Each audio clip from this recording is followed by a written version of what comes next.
Hi guys! Hi everyone! Good evening! This is Manay Gina and welcome back sa aking YouTube channel. So guys, another mini vlog for today's video at ang ating pag-uusapan ay walang iba kung hindi si Daniel Padilla at si Kyla Estrada. Kasi guys, napanood ko yung continuation ng vlog ni Romel Chica, yung about sa hula ni Mamo Gloria Escoto. So ito guys, hula lang naman. Pero syempre, aabangan natin, titingnan natin kung magkatotoo ba ang hula ni Mamo Gloria Escoto. So guys, napag-usapan kasi nila or hinulaan ni Mamo itong si Daniel at saka si Kyla. At guess what? Pareho ang hula ni Mamo Escoto dito sa kay Daniel at saka kay Kyla.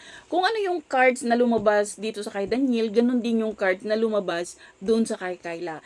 At ang hula nga ni Mamo is ang ganda ng 2026 ni Daniel at saka ni Kyla. At ang daming blessings na darating sa kanila. At the same time, maraming mga projects na darating.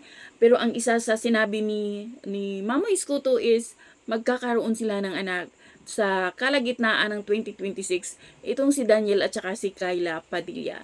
So, masayang masaya daw, sabi ni Mamo. So, titingnan, aabangan natin guys. Masayang masaya daw itong si Daniel at saka si Kyla sa taong 2026 kasi mayroong blessings na dumating sa kanilang dalawa. So guys, ito hula lang.